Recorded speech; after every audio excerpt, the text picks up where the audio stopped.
बारीकी से समझने वाले,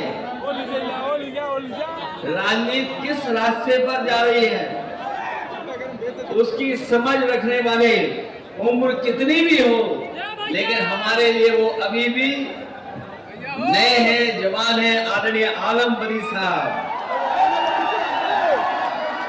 रामाश्री विश्वकर्मा जी, डॉक्टर संग्राम यादव जी, नफीस अहमद विधायक जी, हमारे नामा राशि अखिलेश यादव विधायक जी, डॉक्टर एचएन सिंह पटेल जी, श्रीमती पूजा सरोज जी, कमलाकांत राजभर जी, बचेंद्र सरोज जी, नंद किशोर यादव जी, राम सागर दुलार राजभर जी, अभय नारायण सिंह पटेल जी, पूर्व विधायक आदिल शेख जी,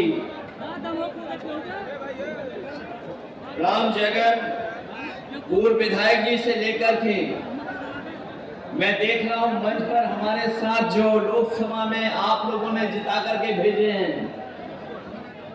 बगल की लोकसभा अंबेडकर नगर लालजी वर्मा जी, राजीव राय जी, राम बुहार निसार जी से लेकर के बहुत सारे हमारे बलिया के नेता भी दिखाई दे रहे, अंबिका चौधरी जी और पार्टी के हमारे जिलाध्यक्ष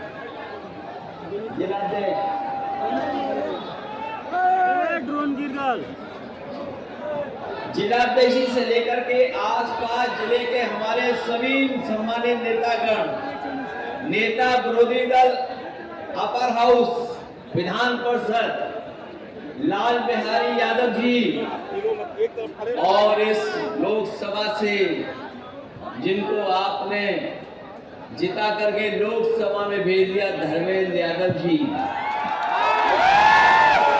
एमएलसी हमारे गुड्डू जमाली जी, दूसरे गुड्डू राकेश यादव जी से लेकर के बहुत सारे हमारे नेता जिनके मैं नाम नहीं ले पा रहा हूँ, बहुत बड़ी संख्या में हमारे नेता बैठे हैं जिनका मैं नाम नहीं ले पा रहा हूँ, हमारे सभी समाजवादी पार्टी के नेता और इस पार्टी कार्यालय में उपस्थित सभी लोग जो समाजवादी पार्टी के लिए हमेशा समर्पित रहते हैं, ऐसे हमारे सभी आदरणीय बुजुर्ग, हमारे सभी किसान भाई, माताएं, बहनें और पत्रकार साथियों, मैं सबसे पहले समाजवादी पार्टी के जिला अध्यक्ष हवलदार यादव जी का धन्यवाद देना चाहता हूं।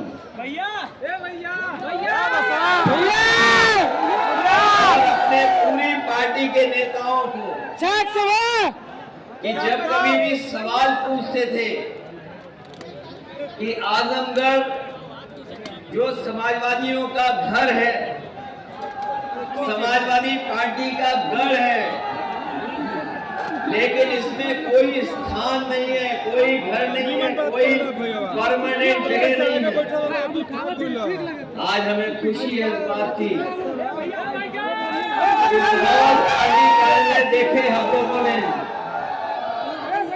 भारतीय जनता पार्टी का कई फ्लोर का पार्टी कार्यालय देखा है, लेकिन जितना शानदार समाजवादी पार्टी का कार्यालय दिखाई दे रहा है, इसके मुकाबले उनका पार्टी कार्यालय कहीं नहीं है। और ये इसलिए भी है, उन्होंने छोटा कार्यालय इसलिए बनवाया क्योंकि उन्हें पता है कि आजमगढ़ से उनका खाता नहीं खुलेगा, इसलिए खाना पूर्ति के लिए कार्यालय बना लिया है। लेकिन हम समाजवादी लोग आप सबका, आजमगढ़ के लोगों का धन्यवाद देते हैं, आभार प्रकट करते हैं, और जो स्नेह, जो प्यार, जो सम्मान आजमगढ़ की जनता देती है, हमें बहुत सम्मान मिल पाता है। और जो नेताजी हमेशा कहते रहे, आजमगढ़ से हम लोग का भावनात्मक लगाव है, हमारा आपका, वो एक बार नहीं हमें कई बार देखने का मौका मिला है। अगर हम लोगों ने कोई फैसला ले लिया पार्टी की तरफ से, आजमगढ़ की जनता ने पूरे सम्मान के साथ स्वीकार किया और राजनीति में समाजवादी पार्टी को आगे बढ़ाने का काम किया। मैं जब सामने एक हमारा कार्यकर्ता साथी जो तस्वीर दिखा रहा है, एक तस्वीर उसके हाथ में है कि मान्यवर काशीराम और नेताजी एक ही सोफे पर बैठे हैं। सोचो कब की विचारधारा का विलन, दो विचारधारा एक साथ किस समय पर आई थी।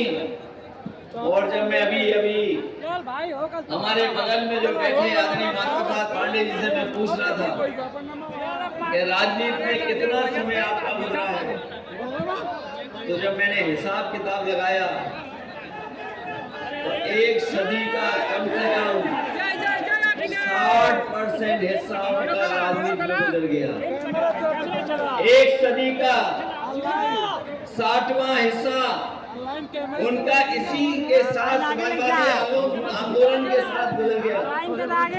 और जब मैं पीछे मुड़ करके देखता हूँ कि कब आजमगढ़ में आया था, कब राजनीति में शुरुआत की थी, तो मैं देखता हूँ कि आंखों ही आंखों में एक सदी का चौथा हिस्सा अपने आप निकल गया। एक सदी का चौथा हिस्सा यहां से नेताजी को, समाजवादी पार्टी को आपने न केवल जिताया बल्कि ऐतिहासिक वोटों से भी जिताने का काम किया। राजनीतिक परिस्थितियां बदलती हैं, बनती हैं, राजनीतिक परिस्थितियां बना करती हैं, बिगड़ भी जाती हैं। अगर धर्मेंद्र यादव नहीं जीत पाए उनका दुख सबको था ही था, लेकिन जब से गुड्डू जमाली हम लोगों के साथ आ गए उसी दिन भारतीय जनता पार्टी ने अपने हथियार डाल लिए थे। याद होगा चुनाव आपको जब शुरू हुआ, न जाने कौन क्या कह रहा था, लेकिन जैसे ही गुड्डू जमाली जी का साथ आया, बीजेपी के लोगों ने अपने आप हथियार डाल लिए।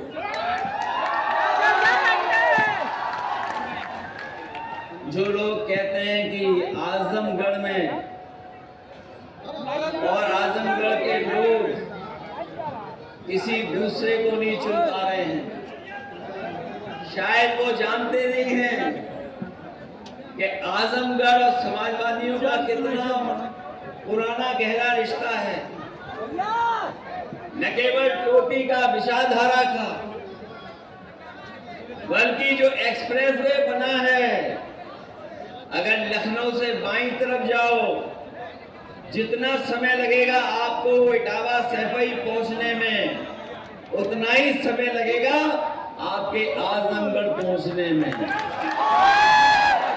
अगर आप बाएं जाते हो तो उतनी दूरी पर इटावा मिल जाता है, और दाईं तरफ अगर आप चल देते हो तो आपको आजमगढ़ मिल जाता है।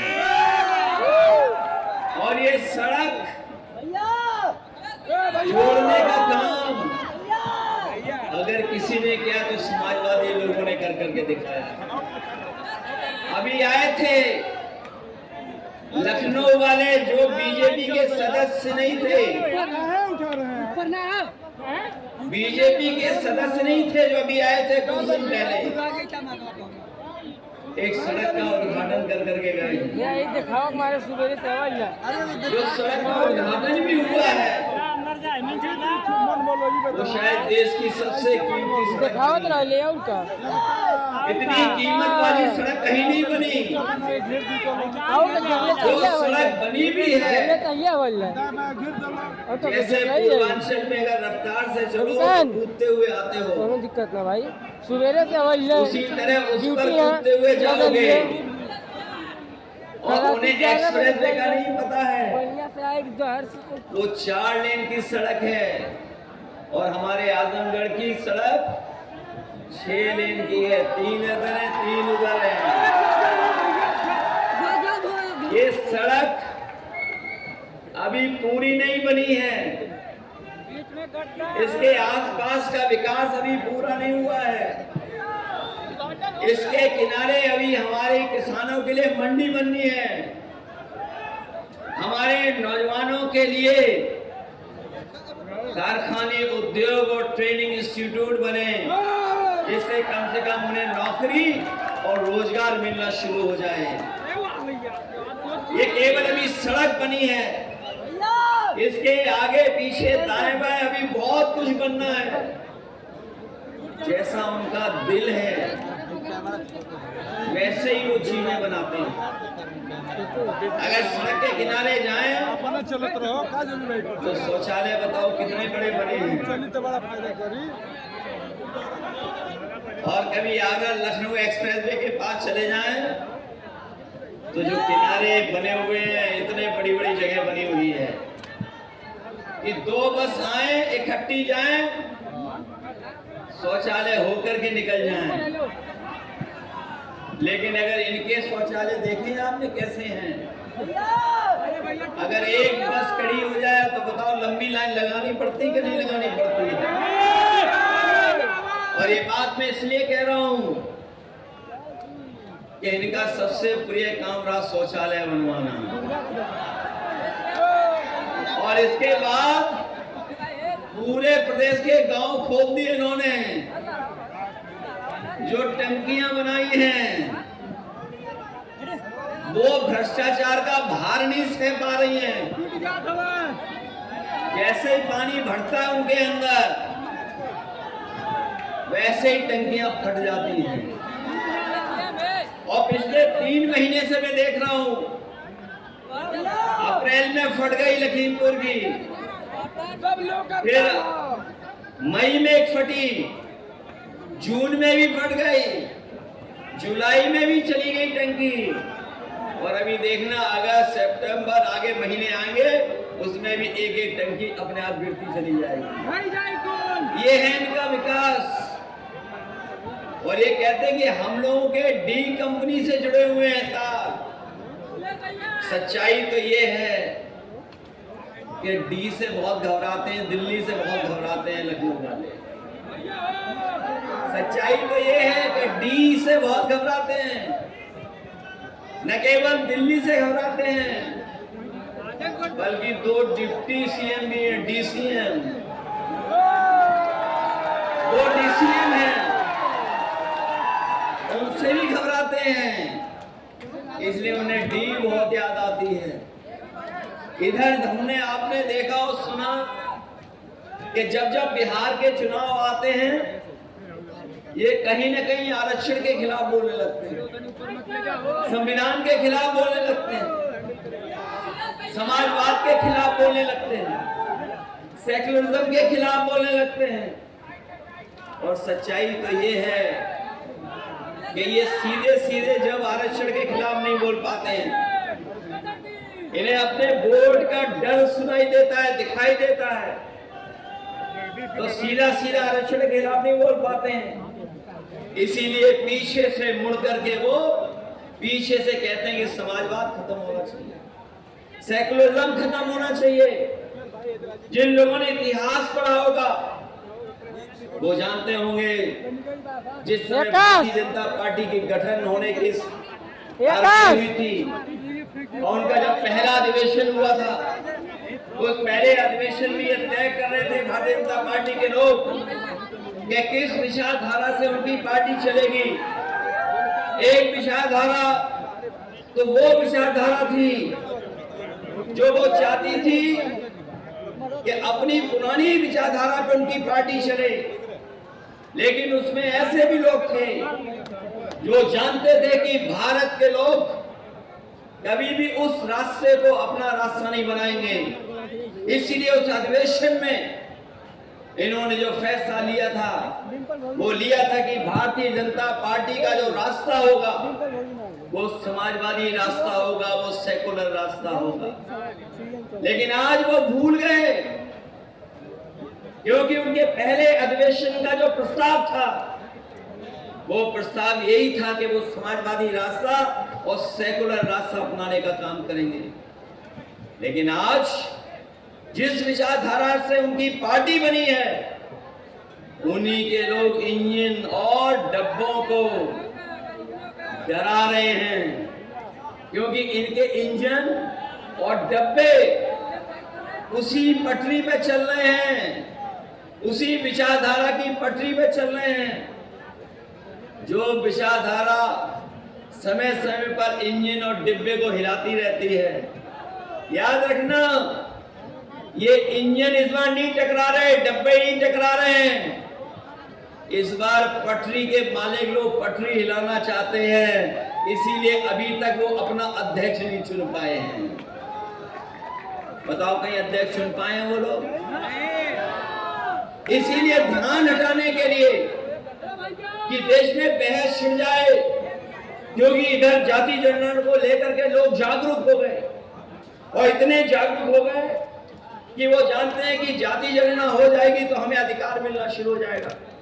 इसीलिए समाजवादी पार्टी ने संकल्प लिया है कि जो सपना बाबा साहब भीमराव अम्बेडकर जी ने देखा, जो सपना डॉक्टर राममनोहर लोहिया ने देखा, जिस रास्ते पर नेताजी और हमारे आपके तमाम समाजवादी नेता चले, यह सामाजिक न्याय का रास्ता हो, सामाजिक न्याय से हमें बदलाव होना है।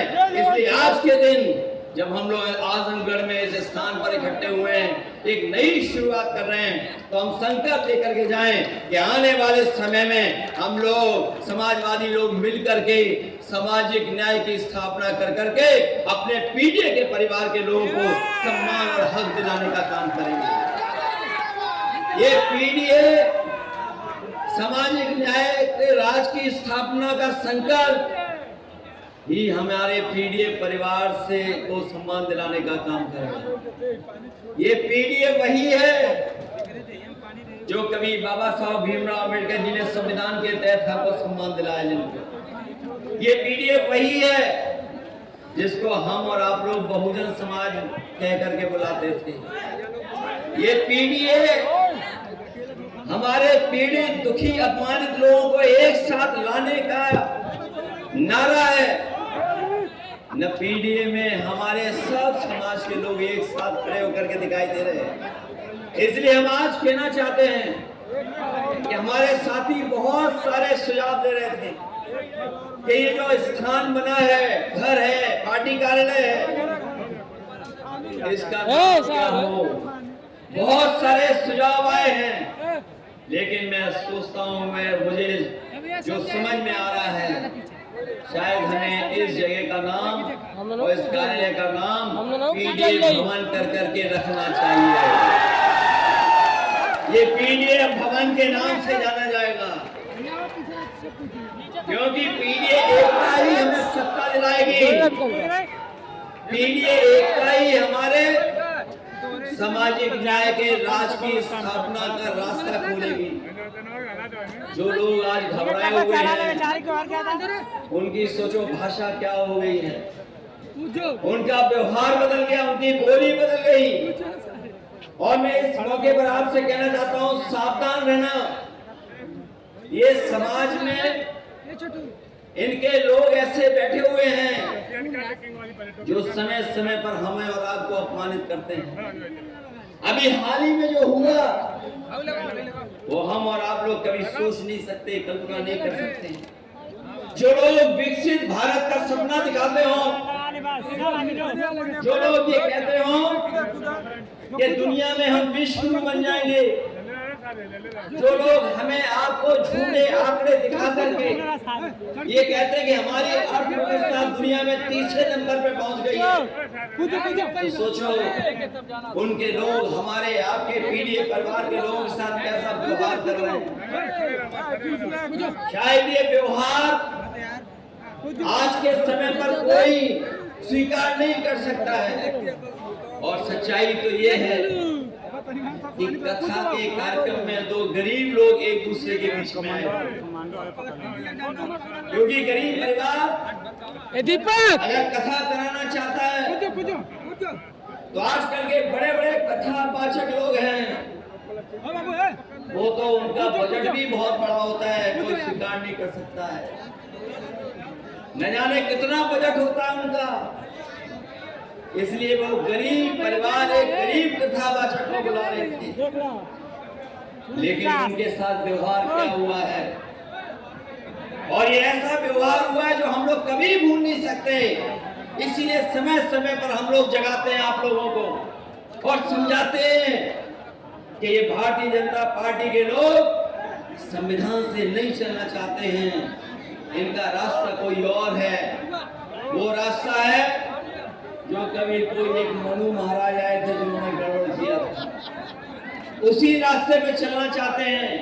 लेकिन पीडीए के लोग सामाजिक न्याय की स्थापना करने वाले कभी इनका स्वीकार नहीं कर सकते, वो रास्ता कभी स्वीकार नहीं करेंगे। इसलिए हम आपसे कहना चाहते हैं कि ये जिला और आसपास के जितने जिले हैं समाजवादी आंदोलन से जुड़े हुए लोग हैं, वहाँ के लोग समाजवादी आंदोलन के साथ खड़े दिखाई देते हैं। अगर आजमगढ़ ने 10 में से 10 विधानसभा जिताई, तो गाजीपुर में भी हम लोग 10 में 10 सीट, वो 5 की 5 सीटें जीते। बगल के अंबेडकर नगर में भी हम लोग 5 की 5 सीटें जीते। और जब लोकसभा का चुनाव आया, जो आंदोलन तैयार हुआ, जो समीकरण बना, जो इंडिया गठबंधन का कार्यक्रम शुरू हुआ, इंडिया गठबंधन जुड़ा और पीडीए की आवाज उसमें जुड़ गई, तो सोचिए कितनी सीटें हम लोग जीते हैं। अभी तक की सबसे ज्यादा लोकसभा की सीटें समाजवादी पार्टी हम लोग मिलकर के जीत गए। ये इंडिया गठबंधन की ताकत, पीडीए की रणनीति ने मिलकर के हमें उत्तर प्रदेश में दोनों दलों को नंबर 1 पर पहुंचा दिया। नंबर 1 पर पहुंचे गए हम लोग। और इतिहास ये भी बताता है कि जो लोकसभा जीतता है वही विधानसभा जीतता है। जो लोकसभा में रिकॉर्ड बनाता है वो विधानसभा में भी रिकॉर्ड बनाता है। अभी तो हम लोग सबसे ज्यादा लोकसभा जीते हैं। ये नौजवान तो हमारे पढ़े लिखे लोग हैं और जब से टेक्नोलॉजी इनके हाथ में आई है, लोग सोशल मीडिया से लेकर के और टेक्नोलॉजी का इस्तेमाल करते हैं। जो नए लोग हैं वो चला लेते हैं, एआई से भी जानकारी हासिल कर लेते हैं। जो लोग एआई के तमाम प्लेटफॉर्मों को समझते हैं, जानते हैं, अगर वो टाइप करके केवल ये देख लें कि समाजवादी पार्टी पीडीए के आंदोलन में अगर केवल 10-10 हजार वोट बढ़ा लेगी एक विधानसभा में, तो बताओ कितनी सीटें जीतेगी समाजवादी पार्टी। जो लोग एआई चला लेते हैं, 400 पार, जो लोग एआई चला लेते हैं, जो प्लेटफॉर्म से जानकारी हासिल कर लेते हैं, जो सोशल मीडिया इंटरनेट से चलता है, जिसमें बीजेपी के लोग बहुत हावी रहते हैं, लेकिन उसके बावजूद भी वो टेक्नोलॉजी झूठ नहीं बोल रही है, क्योंकि हमारे जागरूक लोग भी समझते हैं अगर टाइप कर करके पूछ लें तो वो अपने आप आंसर आ जाएगा कि कितनी सीटें हम लोग जीतने जा रहे हैं। मैं इतना कह सकता हूं कि इस सामाजिक न्याय के राज की स्थापना की लड़ाई में उत्तर प्रदेश का रिकॉर्ड बनाने जा रही है समाजवादी पार्टी, रिकॉर्ड बनाने जा रही है। और इसलिए रिकॉर्ड बनाने जा रही है, इनके सब इंजनों को टकराने की आदत हो गई है। और जो मुख्यमंत्री हैं वो ओसीएम है, आउटगोइंग सीएम है। जो मुख्यमंत्री हैं वो ओसीएम है और उनके संग 2 डीसीएम भी हैं। और जैसे जैसे वक्त गुजर रहा है, बताओ इनका क्या क्या हो रहा है। विधायक जनता को पीट रहे हैं, विधायक जनता को पीट रहे हैं और जनता के कुछ लोग मिलकर के उनके एमएलसी को कमरे में बंद करके कूट रहे हैं। विधायक जमीन के चक्कर में पड़े हुए हैं, एफआईआर खेल रहे हैं। और यही नहीं है, इनकी चोरी तो सीसीटीवी से भी पकड़ी जा रही है। बताओ चंडीगढ़ में वोटों की लूट कर रहे थे कि नहीं कर रहे थे? ये हमारे आजमगढ़ के लोग जागरूक लोग हैं, कुछ और समझ गए। और वो वाला चंडीगढ़ में लूट हो रही थी, वोट की पकड़ी गई कि नहीं पकड़ी गई? बताओ, सीसीटीवी नहीं होता तो नहीं पकड़े जाते? बताओ, सीसीटीवी की वजह से बीजेपी वाले पकड़े जा रहे हैं कि नहीं पकड़े जा रहे? वोटों की वजह से जो वोट पड़ रहे थे, वो गड़बड़ कर रहे थे, पकड़े गए। इसलिए आप लोग सावधान रहिए, अपनी वोटर लिस्ट ठीक कर लो। ये वोटर लिस्ट ठीक करिए अपनी। अभी हमने सुना है कि बिहार में 1 लाख वॉलंटियर तैयार किए उन्होंने, वोट बढ़वाने के लिए, वोट घटवाने के लिए 1 लाख वॉलंटियर। और जो नियम और कानून बनाए चुनाव आयोग ने, वो नियम ये बनाए कि इनके सभी जन्म पत्र और कागज चेक होंगे। सोचिए आप, चुनाव सामने है, 25 दिन में लगभग 8 करोड़ लोगों का चेक होगा।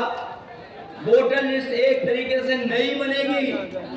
ये तैयारी कर रहे हैं बेईमानी की, लेकिन हम जानते हैं बिहार की जनता भी इन भारतीय जनता पार्टी को हटाना चाहती है और इस चुनाव में उनको बाहर करने का काम करेगी, क्योंकि वो देख रहे हैं, जान रहे हैं कि और प्रदेशों में भी जो चुनाव हुए हैं, जिनके साथ लड़ी बीजेपी, उनके साथ चुनाव के बाद नहीं खड़ी दिखाई दी बीजेपी। आपने देखा होगा महाराष्ट्र में चुनाव हुआ, जिस मुख्यमंत्री को उन्होंने बनाया, चुनाव के बाद वो मुख्यमंत्री नहीं रहे।